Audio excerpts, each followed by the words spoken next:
The blizzard tore through my world like 1,000 frozen knives, and I couldn't see it coming. I haven't seen anything in 3 years. But I heard it. The low, rumbling growl that made my blood run cold, the crunch of paws in the snow getting closer, until I could feel the heat of breath against my frozen cheek. I should have been terrified. I should have run. But something in that growl didn't sound like a predator looking for prey. Sounded like a command. Follow me. And in that moment, with frostbite creeping into my fingers and death breathing down my neck, I made a choice that would change everything.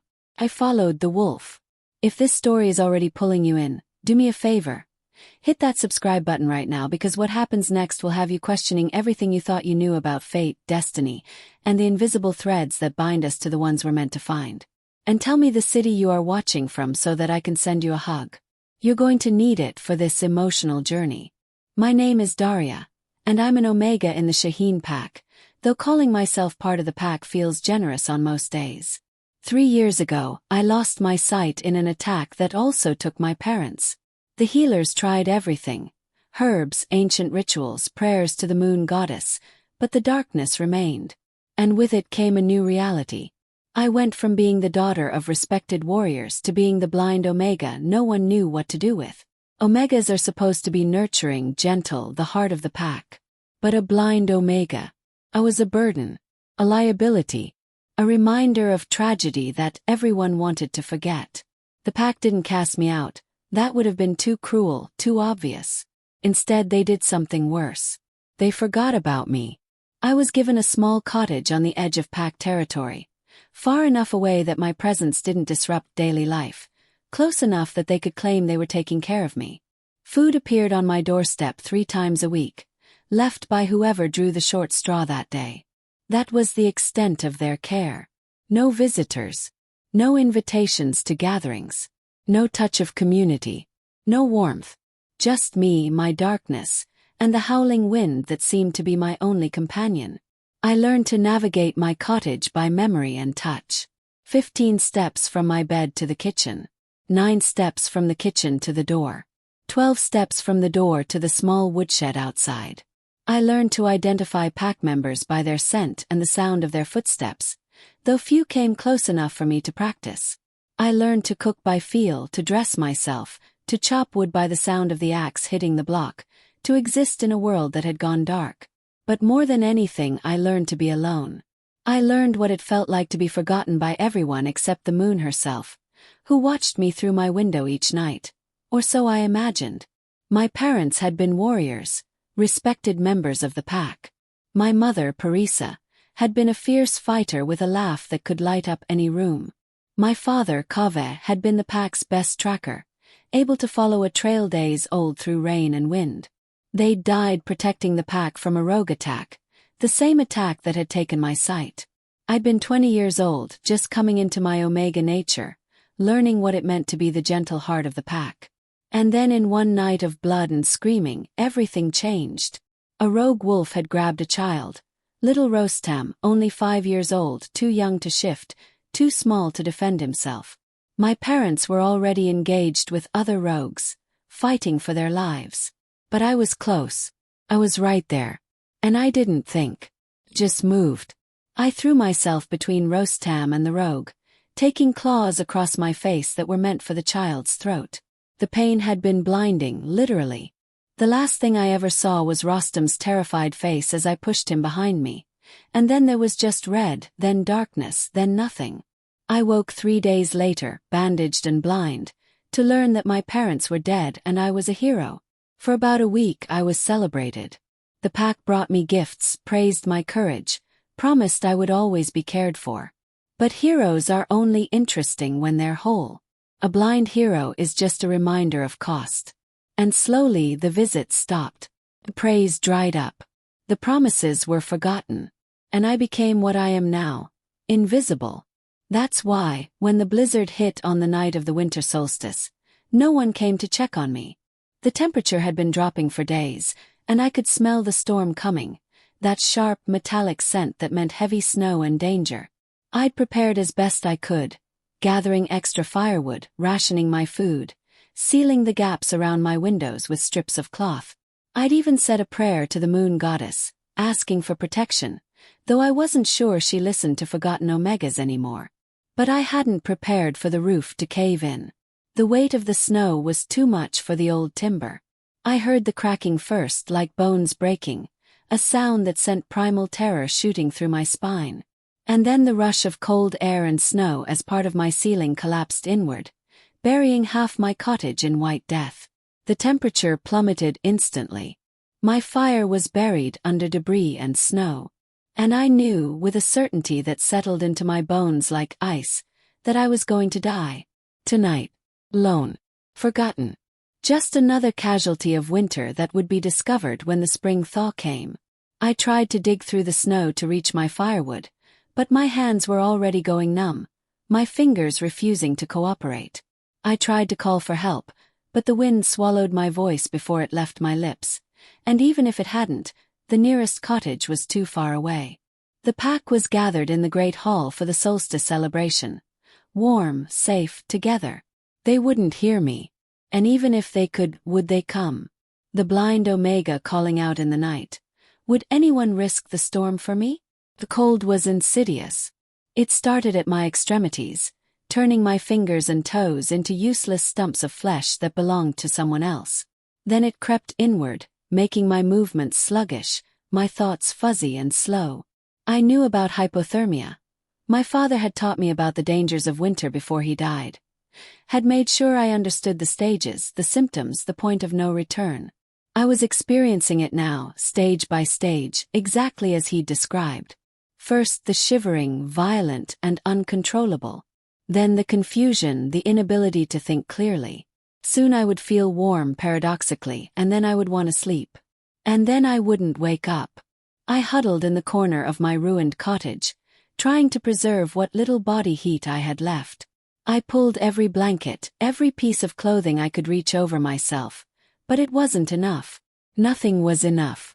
Time became meaningless in the darkness and cold. Minutes could have been hours. Hours could have been minutes.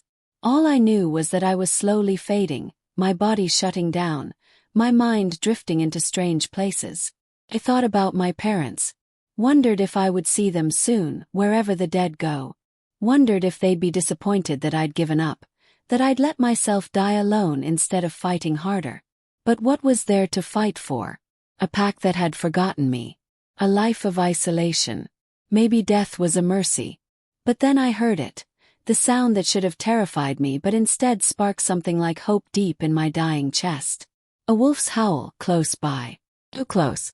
Followed by that low, rumbling growl that seemed to vibrate through the very air. Wolves didn't usually come this close to pack territory. We were werewolves, yes, but we respected the space of our pure wolf cousins. They kept to the deep wilderness, and we kept to our settlements. It was an unspoken agreement, centuries old. For a wolf to be here in this storm at the edge of our territory, it was unheard of. It was wrong. It was impossible. I heard paws crunching through snow, circling my cottage. Heavy paws. This was a large wolf. Massive from the sound of it. Then silence, thick and waiting. Then a huffing sound, almost like frustration or concern. Then scratching at my door, insistent, demanding. My rational mind, what was left of it, screamed at me to stay still, to hide, to treat this like the predator encounter it was. But something deeper, something primal that had nothing to do with reason and everything to do with instinct, told me otherwise. This wolf wasn't hunting. It was searching. And somehow, impossibly, it was searching for me. I crawled to the door. I couldn't feel my legs anymore, so crawling was all I could manage. The journey across my small cottage felt like miles. My hands fumbled with the latch, fingers so numb I couldn't grip properly. It took 3 tries, for my frozen fingers refusing to cooperate, my frustration building with each failure. But finally, the door swung open, and a blast of Arctic wind hit me along with something else. Presence. Massive. Warm. Alive. Powerful in a way that made my omega instincts sit up and take notice even through my hypothermic confusion. The wolf stood in my doorway, and even though I couldn't see it, I could sense its size. This was no ordinary wolf. The air around it seemed to vibrate with power, with authority, with something that called to every submissive instinct in my omega nature.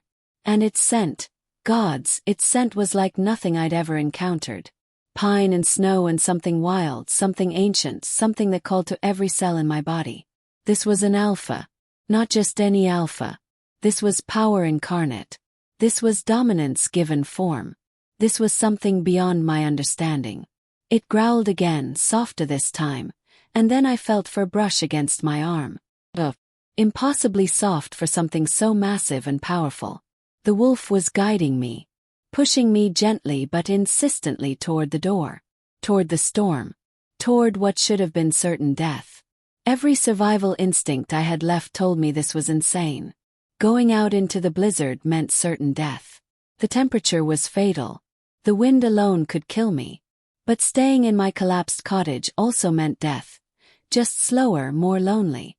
And something about this wolf, this magnificent creature that had sought me out in the storm, made me trust it in a way I hadn't trusted anything in 3 years. There was intelligence in its movements. Purpose. It wasn't here to hurt me. It was here to save me. So I followed. The wolf stayed close, its body pressed against my side, guiding me through the snow. I couldn't see where we were going, but I could feel the wolf adjusting our path constantly, steering me around obstacles I couldn't perceive. Trees, I assumed. Ditches that would have been my grave. The wind was so fierce it stole my breath, and the cold so intense I stopped feeling it. The dangerous warmth of late-stage hypothermia setting in, my body's last desperate attempt to comfort itself before death. I stumbled, my legs finally giving out completely. But before I could fall face first into the snow, before I could give up and let the cold take me, I felt jaws, gentle but firm, grip the back of my coat. The wolf was carrying me now, dragging me through the storm like I weighed nothing. I should have been terrified of those jaws so close to my spine, of the power in them that could snap my neck with one wrong move. But instead I felt safe, protected, cared for in a way I hadn't felt in 3 years. Time lost all meaning. The journey could have been minutes or hours. All I knew was the rhythm of movement, the soft grunts of effort from the wolf, and the gradually fading sensation of cold as my body began to shut down completely. I was dying. I knew I was dying. But at least I wasn't dying alone. At least something cared enough to try to save me, even if it was too late. Then suddenly, blessedly, the wind stopped. We were inside something. A cave, I realized, from the way sounds echoed off stone walls. The wolf released my coat and I collapsed onto stone that was somehow warmer than the snow outside, though still cold enough to hurt. I heard the wolf moving around, pacing, and then the most incredible thing happened. Felt warmth.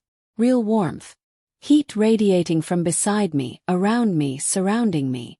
The wolf had curled its massive body around mine, sharing its warmth. I pressed into that fur instinctively, seeking heat like a drowning person seeks air. And slowly, painfully, agonizingly, feeling began to return to my extremities. The pain was excruciating, like thousands of needles stabbing into my skin all at once, like my flesh was being torn apart and reassembled. I whimpered, couldn't help it, and the wolf made a soft, comforting sound deep in its chest, adjusting its position to surround me more completely. I must have passed out then, because when awareness returned, the storm had quieted to a distant howl, and I was warm. Actually warm, for the first time in hours. The wolf was still curled around me, its breathing slow and steady, its heartbeat a comforting rhythm against my back. And for the first time in 3 years I didn't feel alone. "Thank you," I whispered into the fur, my voice hoarse from screaming against the wind. "I don't know why you saved me, but thank you. I don't know if you can understand me, but thank you." The wolf stirred and I felt it shift position. Then something extraordinary happened. Something impossible. I heard bones cracking, reforming.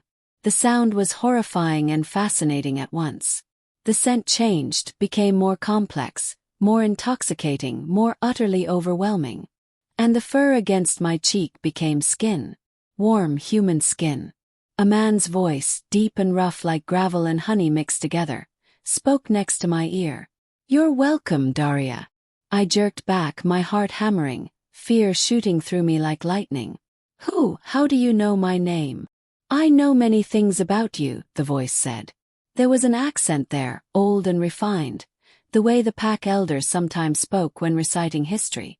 I know you've been alone for 3 years. I know your pack has abandoned you in all but name. I know you lost your sight saving a child from rogues. I know your parents were Parisa and Kaveh, warriors of great honor. I know you live in a cottage at the edge of territory that should have been condemned years ago. And I know you've been waiting, whether you realize it or not, for something to change. What are you? I asked, though part of me already knew. That power I'd sensed wasn't from an ordinary wolf. This was someone important. Someone dangerous. Someone who could change my world with a word. My name is Ardeshir, he said, and even speaking his name seemed to fill the cave with authority. I am the Alpha King of the Northern Territories. And you, little Omega, are my mate. The words hung in the air between us like a physical thing, heavy and impossible. The concept every werewolf dreams of and fears in equal measure. The one person destined for you by the moon goddess herself. The one person who would complete you, understand you, really see you in ways no one else ever could. The one person who would know your soul as well as their own. That's impossible, I whispered, my mind racing, trying to process what he was saying. Alpha Kings don't mate with broken Omegas. And they certainly don't mate with anyone from the Shaheen pack. We're nobody. We're just a small territory pack in the mountains. We have no political power, no wealth, no influence. And I'm blind. I'm useless. I can't even see your face. You're not broken, Ardeshir said, and there was a fierceness in his voice that made me shiver. You're not useless. You're not nobody. And the Shaheen pack status has nothing to do with fate. The mate bond doesn't care about pack politics or hierarchies or power structures. It cares about souls recognizing their match. It cares about two halves finding their whole. I can't see you, I said, and hated how small my voice sounded, how broken. I can't see anything. How can the moon goddess mate an alpha king with someone who can't even look him in the eye? How can I be a queen when I can't see my own kingdom? I heard him shift closer, and then I felt his hand cup my cheek. His palm was warm, calloused, gentle. The touch sent electricity through my entire body, the Omega in me responding to her alpha in ways I'd never experienced. I have seen enough for both of us, he said quietly. I have looked into the eyes of thousands of wolves, and none of them ever saw me, really saw me. They saw the Alpha King. They saw power and authority and someone to fear or please or manipulate. But you, Darya, when you speak to me, you hear me. You sense me. You perceive me in ways that have nothing to do with eyes. Maybe that's exactly why the moon goddess chose you for me. Because you'll see me for who I am, not what I represent. Tears spilled down my cheeks before I could stop them. 3 years of isolation, of believing I was worthless, of thinking I would die alone and unmissed and forgotten. And here was the most powerful werewolf in all the territories telling me I was his mate. That I was chosen. That I was seen, even in my blindness. That I was valued not despite my disability but perhaps because of what it had taught me. I don't understand, I said, wiping at my tears with numb fingers. Why were you at my cottage? How did you even know where to find me? I've been searching for you for 2 years, Ardeshir admitted, and there was something raw in his voice, something vulnerable that an alpha king probably shouldn't show. The mate bond, it's like a compass pulling me toward you. But it's not precise, especially over long distances. I've traveled through dozens of territories, following that pull. I've met with hundreds of packs, searching through their members, always feeling that tug northward, then westward, then back north. 3 days ago, I finally narrowed it down to the Shaheen pack. I was planning to arrive formally tomorrow, to request permission to search for my mate among your pack members. But then the storm hit, and I felt your distress through the bond. Terror, cold, pain, the certainty of death. And I knew I couldn't wait.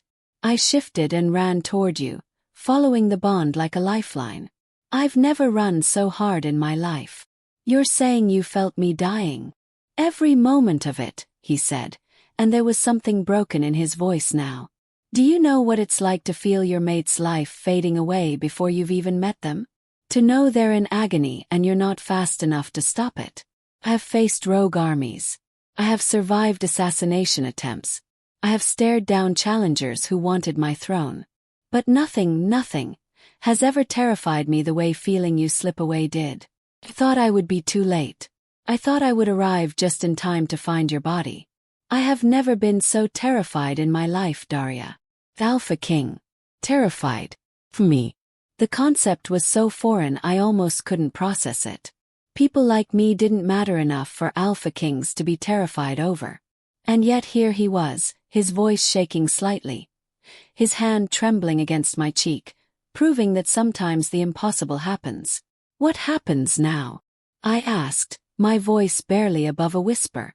Now the storm passes and I take you home. I don't have a home anymore. My cottage. I mean my home, Ardeshir interrupted gently. The Northern Palace. You're home now, if you'll accept me as your mate.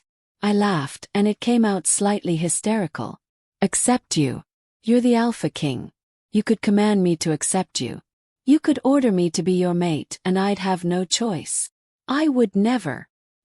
His voice was sharp suddenly, almost offended, the alpha in him rising to the surface. The mate bond is sacred, Darya. It's a gift from the moon goddess herself, not a chain. You have every right to reject me if you choose. It would destroy us both. The pain of rejection is said to be worse than death, but it's your right. I would never force you into anything. Ever. That's not what mates do. And if I accept, what then? I become queen to territories I've never seen and can't see. I sit beside you while wolves who actually have their sights stare at the blind Omega who somehow trapped the Alpha King. I attend councils and make decisions about places I can't even perceive. I become a figurehead, a curiosity, a burden. If you accept, Ardeshir said, and his thumb traced my cheekbone in a gesture so tender it made my heart ache, then you become my mate, my partner, my equal in all things. You don't trap me, you free me. And anyone who dares suggest otherwise will answer to me personally. As for being queen, yes, there will be challenges. But there are accommodations we can make. Staff trained to assist you. Consistent layouts you can navigate by memory. Advisors who can describe what you need to know. And more than that, you have gifts that others don't. You hear things others miss. You sense emotions others overlook. You perceive truth in ways that have nothing to do with sight. Those gifts will make you a better queen, not a worse one. I'm not queen material, I whispered. You're exactly queen material, he countered. You've survived abandonment, isolation, and disability with grace. You saved a child at the cost of your own sight. You navigated a blizzard and trusted a strange wolf to save your life. You have more courage and strength than most wolves I've met who can see perfectly. What you lack is confidence, but that can be built. What you have, compassion, resilience, instinct, the ability to truly listen, can't be taught. I wanted to believe him. Gods, I wanted to believe him so badly it hurt. But 3 years of being invisible, of being nothing, of being forgotten had left their mark deep in my soul. Can I have time to think? Yes. You can have whatever you need, Ardeshir said immediately. But Darya, while you think, I want you to consider something. The mate bond, you feel it, don't you? That pull toward me. That sense of rightness when I touch you. That feeling like something inside you is waking up after a long sleep. I did feel it. The moment his hand touched my cheek, something in my chest had settled, like a piece of a puzzle clicking into place. The Omega in me recognized her alpha, and more than that, something deeper. My soul recognizing its mirror, its match, its completion. I feel it, I admitted. That feeling. That's the moon goddess herself telling you this is right. This is meant to be. You can doubt me, doubt yourself, doubt the situation, but can you doubt her?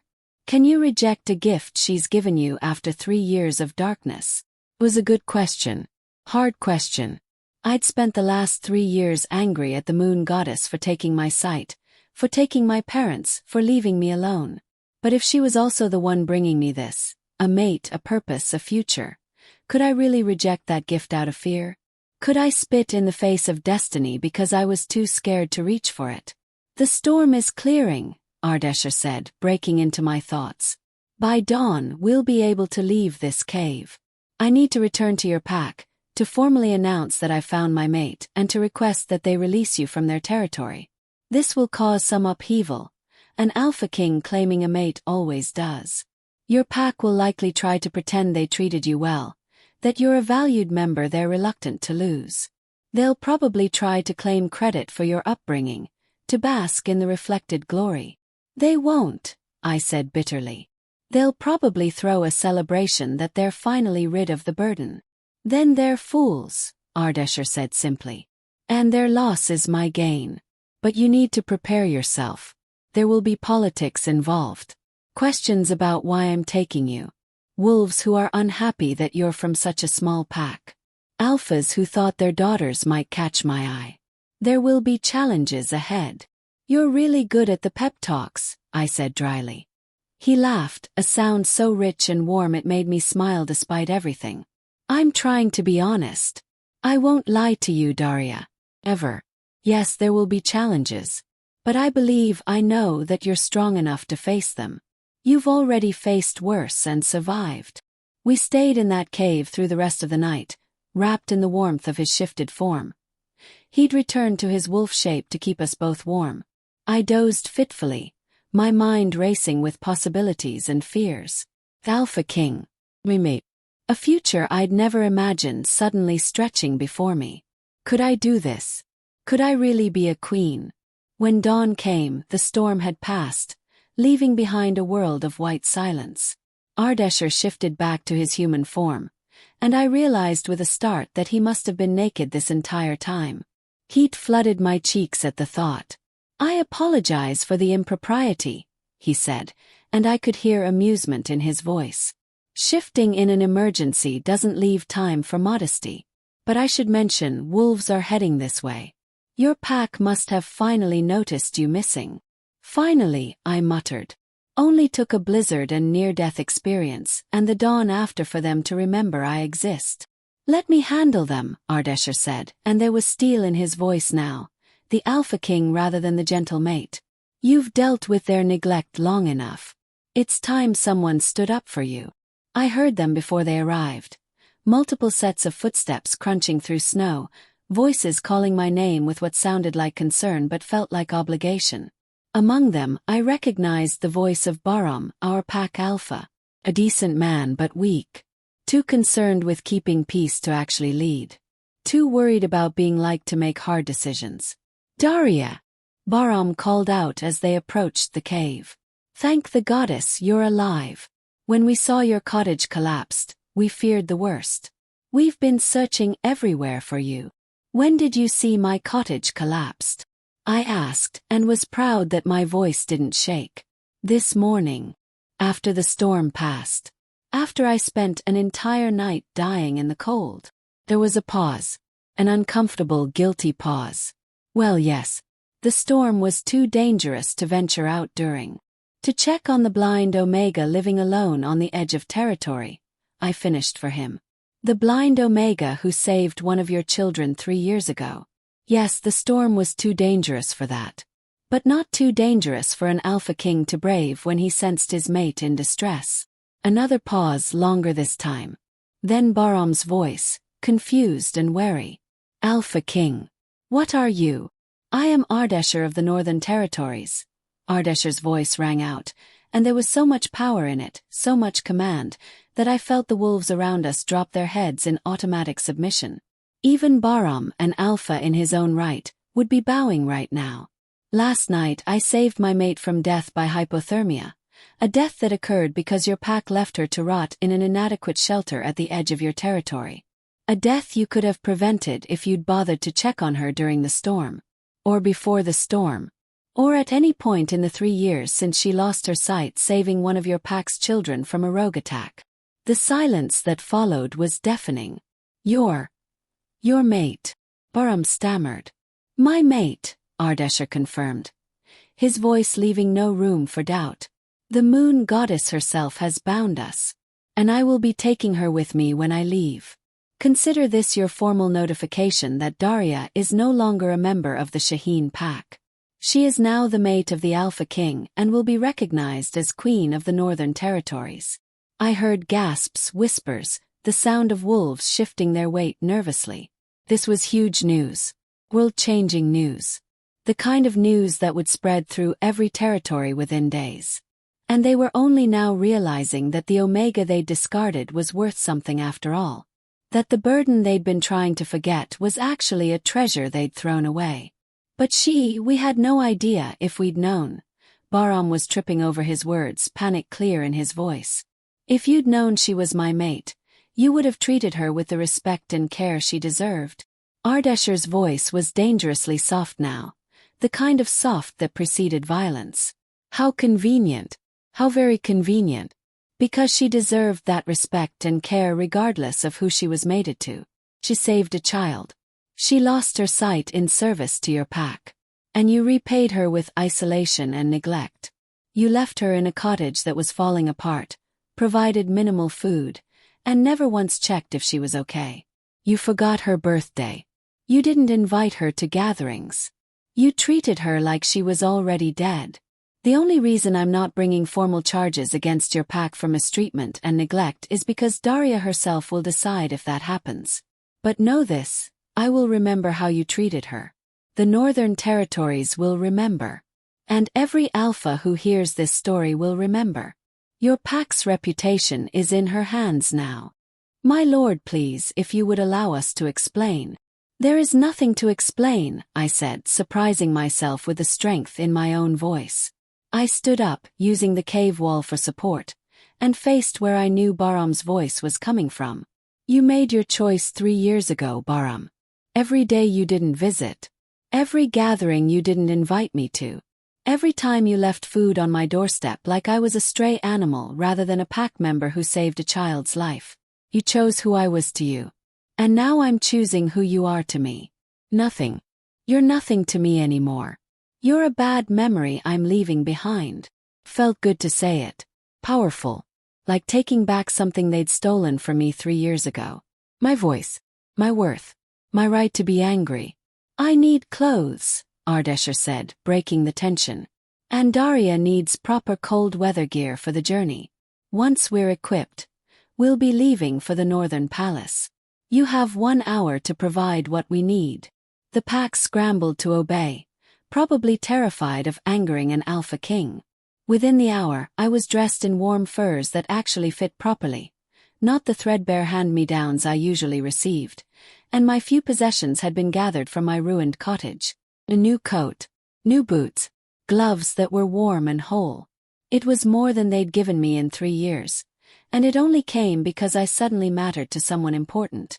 Standing beside Ardeshir, I could feel the pack's eyes on me. Staring, judging, probably thinking the same thing I was thinking. How did the blind Omega end up as the Alpha King's mate?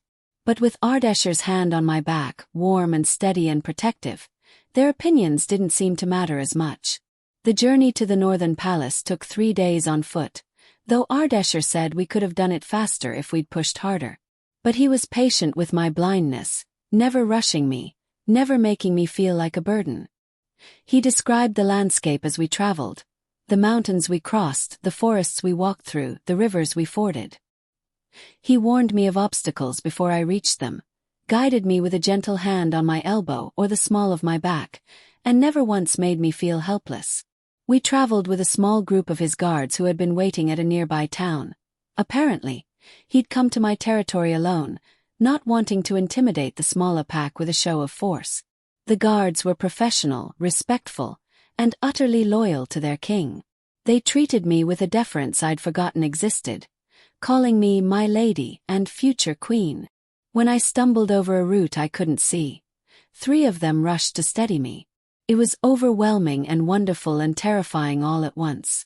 The first night, camped under stars I couldn't see, one of the guards, a female warrior named Roxana, asked if she could sit with me while Ardeshir spoke with the other guards about our route. I wanted to tell you something, Roxana said quietly. About the Alpha King. He's a good male. One of the best. But he's been lonely for a long time. Searching for you, it gave him purpose but also pain. Every territory he searched that didn't have you, every pack that came up empty, it hurt him. Some of us worried he'd never find you, that he'd spend his whole life looking. When he felt you dying last night, we felt it too. He nearly broke. I've never seen him like that. Terrified, desperate. Oh, thank you. For accepting him. For giving him a future. You're not just becoming our queen. You're giving us back our king. I didn't know what to say to that. I'd been so focused on what I was gaining. A mate, a home, a purpose, that I hadn't considered what he was gaining too. An end to loneliness.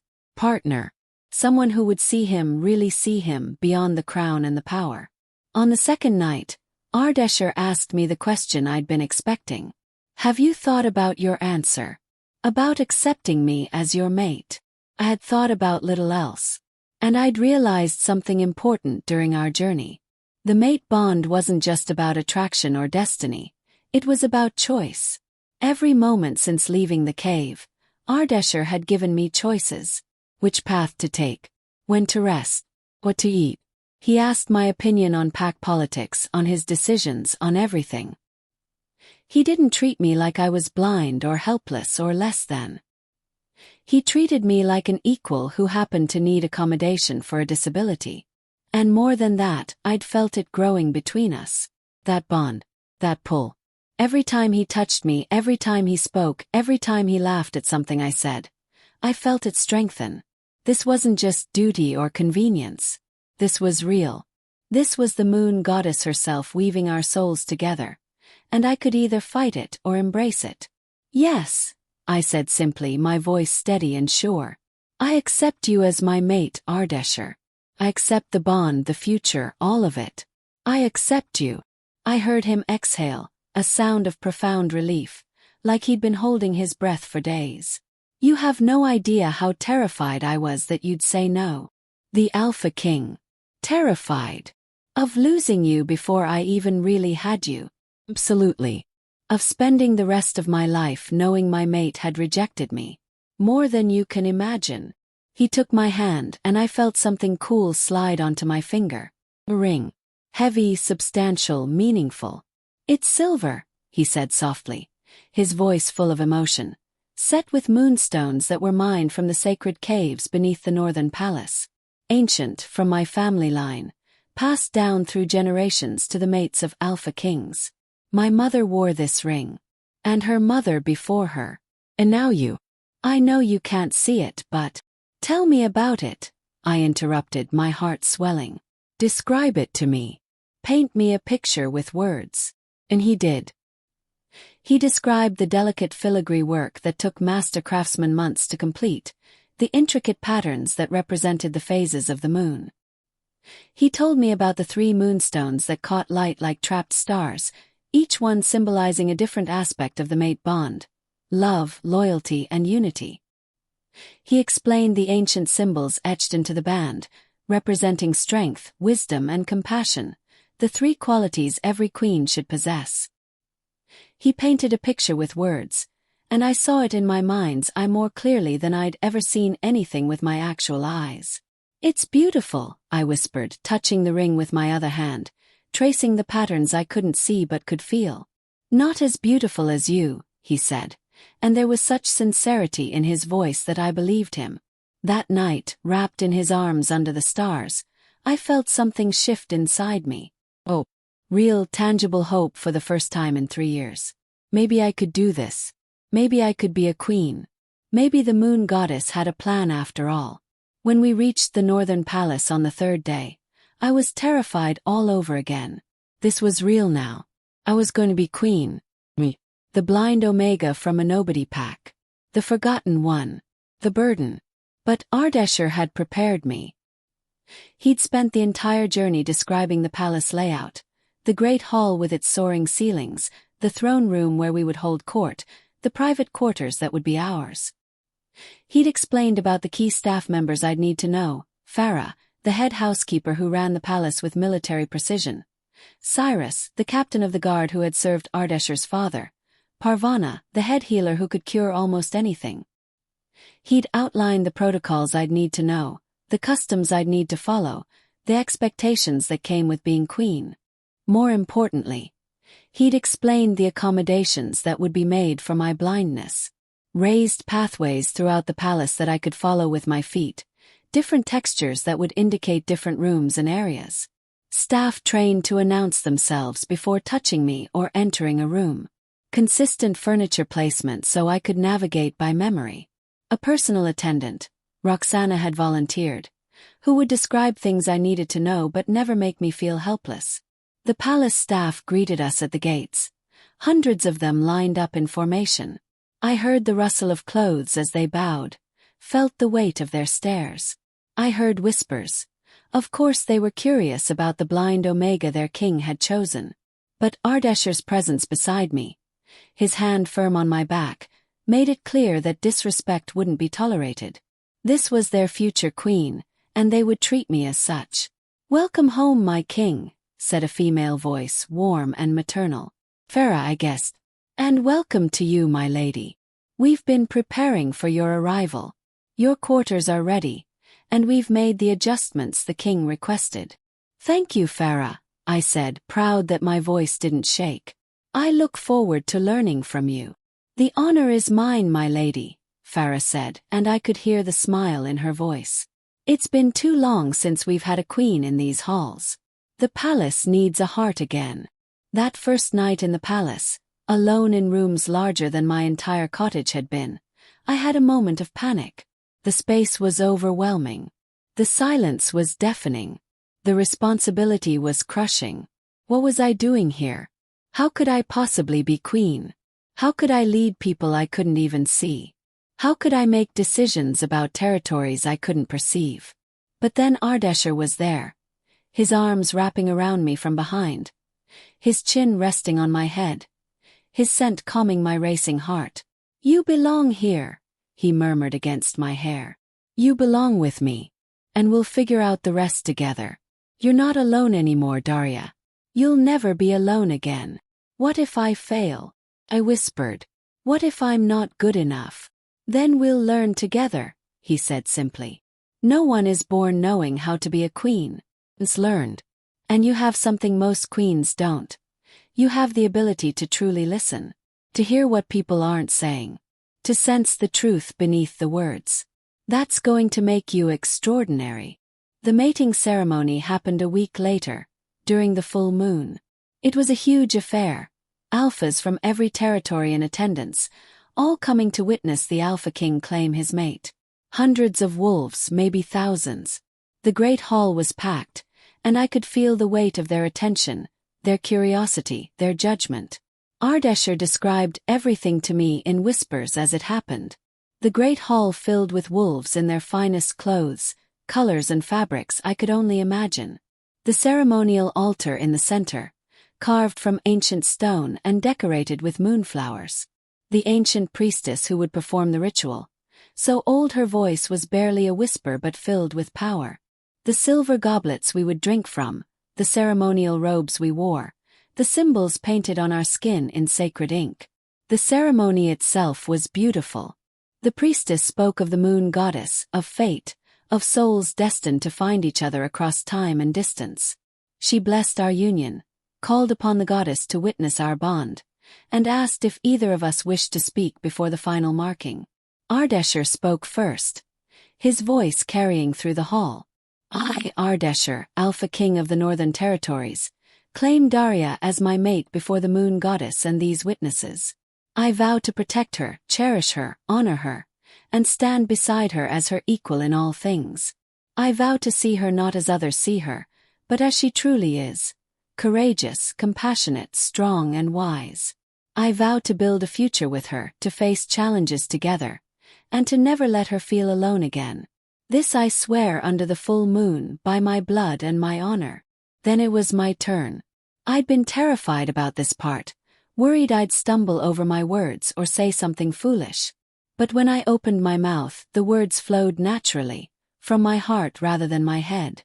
"I, Darya, Omega of the former Shaheen pack, accept Ardeshir as my mate before the moon goddess and these witnesses.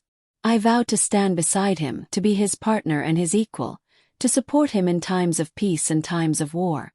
I vowed to be brave even when I'm scared, to lead even when I can't see the path, to listen even when words are hard to hear. I vow to honor this gift the moon goddess has given us, to embrace our bond, and to build a life worthy of the faith he's shown in me. This I swear under the full moon by my heart and my soul. The hall erupted in howls of approval, and I felt the power of hundreds of wolves acknowledging our bond. It was overwhelming and beautiful and terrifying. Then came the final step, the bonding bite. The priestess explained what would happen, how the bite would link us permanently, soul to soul, allowing us to feel each other's emotions, to sense each other's presence, to never truly be apart even when distance separated us. When it came time, Ardeshir's lips brushed my neck, finding the spot where neck met shoulder. "Are you ready?" he whispered, so softly only I could hear. "Yes," I breathed. His teeth sank in, sharp and claiming, and the pain was immediate and intense. But beneath the pain was something else, a rush of emotion, of connection, of rightness. The bond snapped into place with an intensity that stole my breath and made my knees weak. Suddenly, I wasn't alone in my head anymore. I could feel him, his emotions, his thoughts, his very essence intertwined with mine. And through his eyes I could almost see. Not literally, but I could sense the room through his perception, feel the press of wolves watching us, see myself through his gaze. Beautiful, strong, perfect, exactly as I was meant to be. "Now you," he whispered, and I didn't hesitate. I found his neck with my lips, then let my omega instincts guide me. I bit down on the spot that called to me, tasting copper and power and home, claiming him as thoroughly as he'd claimed me. The bond complete, the palace erupted in celebration. And for the first time in 3 years I felt whole. Not because a man completed me, but because I'd found my place in the world again. Because I'd found someone who saw me, really saw me, beyond my disability. Because I'd found a purpose, a future, a reason to keep fighting. Being queen was hard. I won't lie about that. There were wolves who doubted me, who questioned how a blind omega could lead. There were challenges I hadn't anticipated. Navigating pack politics I couldn't see, reading situations without visual cues, commanding respect without being able to make eye contact, making decisions about territories I'd never visited and couldn't perceive. The first month was especially difficult. I had to learn the palace layout by memory, walking the same routes over and over until I could navigate without help. I had to meet hundreds of pack members, learning to identify them by scent and voice. I had to sit through councils where alphas discussed matters I couldn't fully visualize, trying to contribute meaningfully without seeing maps or documents. There were moments I wanted to give up. Moments I felt like an imposter, like everyone was right to doubt me. Moments I missed my simple cottage where no one expected anything from me. But I learned. Slowly, painfully, frustratingly I learned. I learned to read voices the way other wolves read faces. The subtle changes in tone that indicated lying, the pauses that suggested uncertainty, the tremors that revealed fear. I learned to sense emotions through scent. Anxiety smelled sharp and acidic, anger was hot and metallic, fear was cold and bitter. I learned that leadership wasn't about seeing everything, it was about listening, about empathy, about making decisions with wisdom rather than just information. And I had Ardeshir beside me every step of the way. Not doing things for me but supporting me as I learned to do them myself. He taught me to trust my instincts, to lean into my strengths rather than apologize for my weaknesses. When council members dismissed my input, he backed me up. When wolves whispered doubts, he made it clear those doubts were unwelcome. When I stumbled, he was there to catch me, but he never carried me. He let me stand on my own feet. Roxana became more than just an attendant. She became a friend.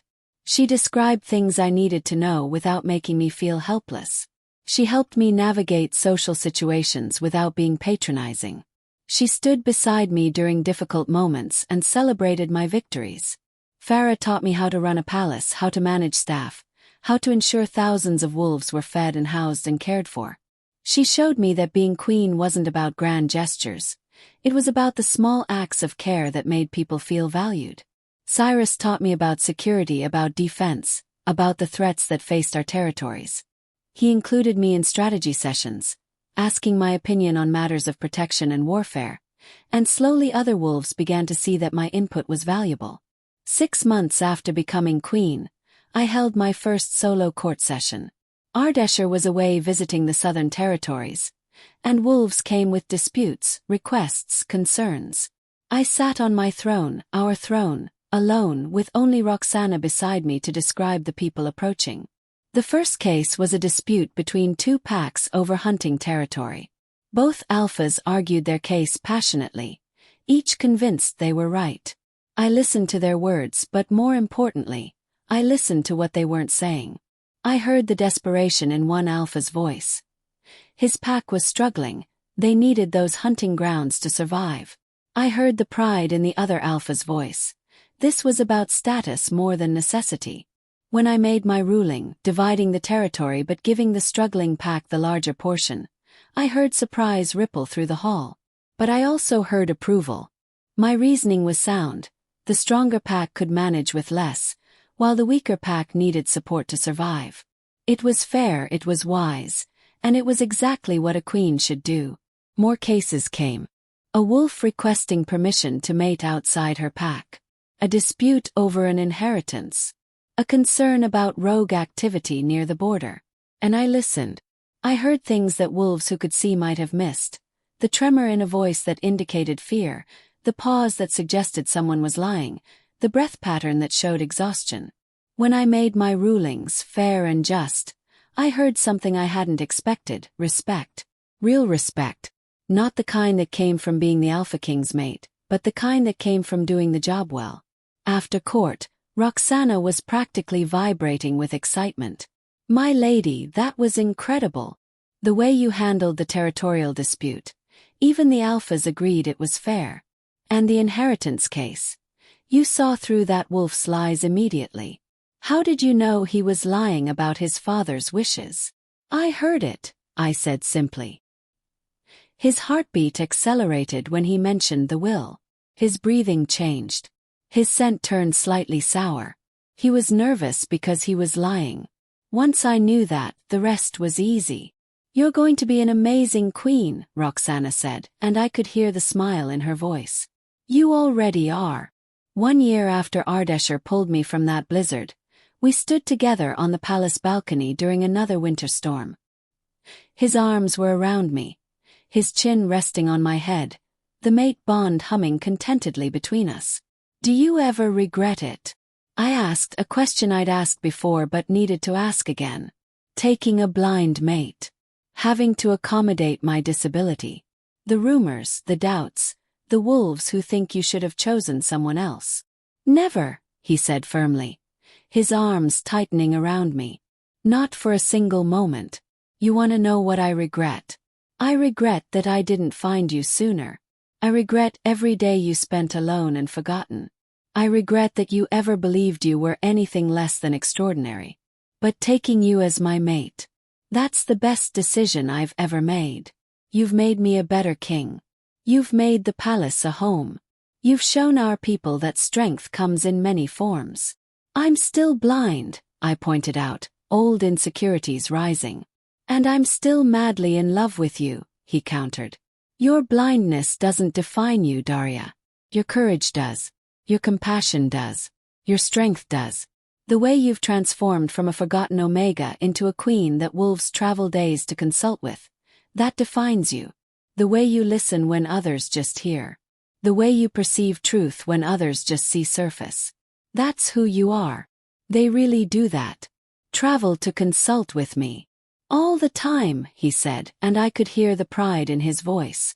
Apparently, word has spread that the blind queen sees more clearly than most alphas with perfect vision. That you can hear lies in heartbeats and sense truth in silence. Wolves are calling you the Oracle Queen. They say the moon goddess took your sight so you could see what really matters. I smiled, leaning back into his warmth. The moon goddess knew what she was doing. She always does. We stood there in comfortable silence, listening to the storm rage around us. And I thought about that night 1 year ago, When another storm had brought the white wolf to my door. When I'd made the choice to trust, to follow, to live instead of giving up. When I'd stumbled through a blizzard, blind and freezing, following a wolf I couldn't see toward a future I couldn't imagine. That choice had led me here. To love, purpose, to a life I never dreamed possible. To a throne I never imagined I could fill. To a mate who saw me, really saw me, beyond my disability. But it wasn't just about me. In that year, I'd changed the Northern Territories in ways I hadn't expected. I'd established a council specifically for wolves with disabilities, ensuring they had representation and accommodation. I'd created training programs to teach pack members how to assist without being condescending. I'd shown thousands of wolves that disability didn't mean inability. It just meant finding different paths to the same goals.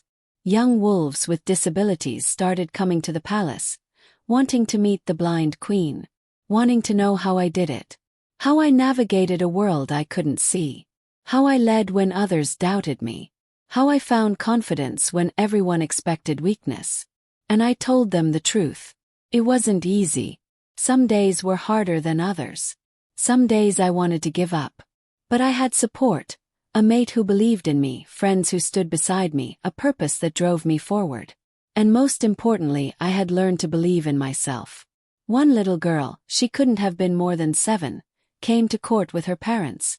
She'd lost her hearing in an illness, and she was terrified of what that meant for her future. Her parents brought her to me, hoping I could offer comfort.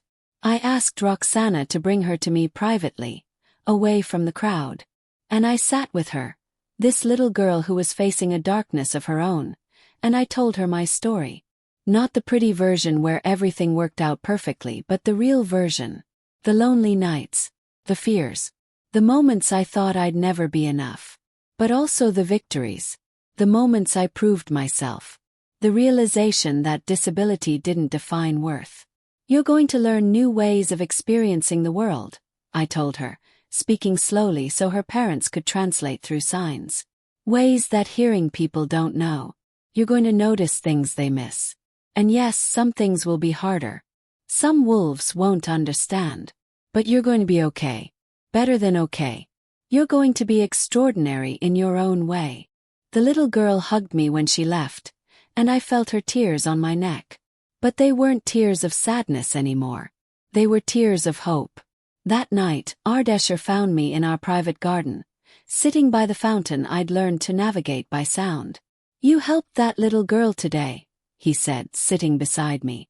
Her parents thanked me. Said it was the first time she'd smiled since losing her hearing. "I just told her the truth," I said. "That disability changes your path but doesn't destroy your future.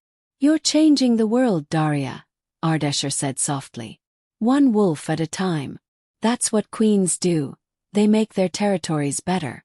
And you've made ours infinitely better." As we sat there in the garden, the fountain splashing peacefully, I realized something profound. The white wolf that had come to my door during the blizzard hadn't just saved my life. He'd given me back my purpose. He'd shown me that being forgotten didn't mean being worthless. That being blind didn't mean being helpless. That sometimes the moon goddess takes something away so she can give you something better. I thought about my cottage at the edge of Shaheen territory, cold and lonely and forgotten. I thought about the 3 years I'd spent believing I was nothing. And I realized that those years, as painful as they were, had shaped me into someone who could help others. Someone who understood loss and loneliness. Someone who could offer hope to wolves who felt hopeless. The storm outside was fierce, but inside, wrapped in my mate's arms and surrounded by the life we'd built together, I was warm. I was safe. I was home. And more than that, I was exactly who I was meant to be.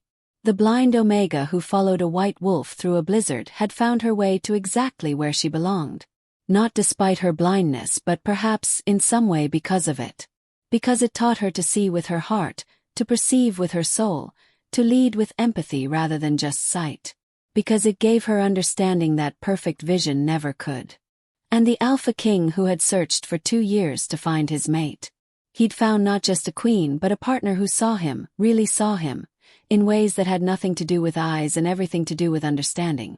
Who heard his thoughts in the silent moments. Who sensed his emotions through the bond. Who knew him more deeply than anyone ever had.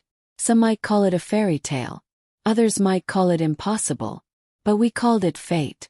And we called it love. And we called it home. 2 years after that first blizzard, I was pregnant with our first child. The healers were concerned. Would my blindness affect the pregnancy?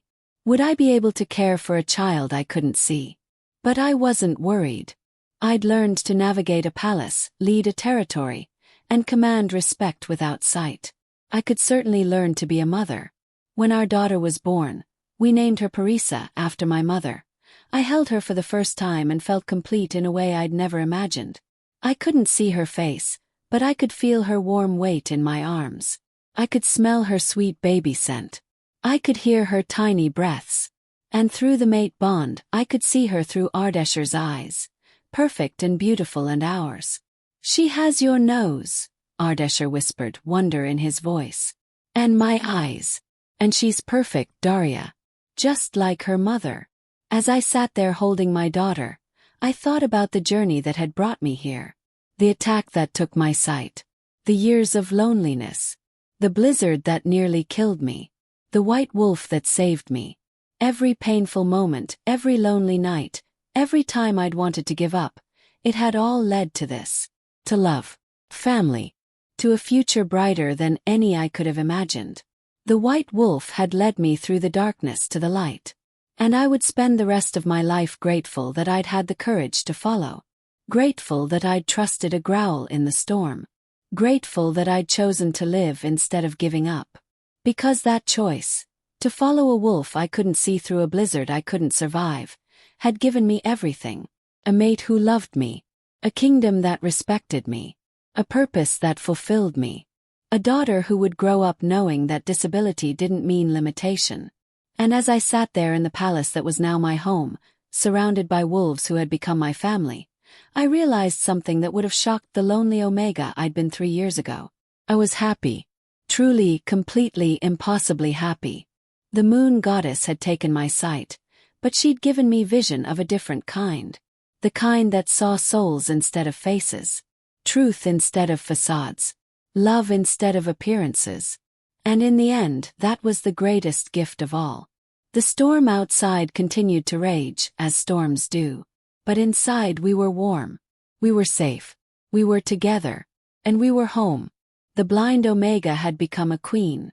Not despite her blindness, but because of everything it had taught her. And the white wolf who had saved her. He had found his home too.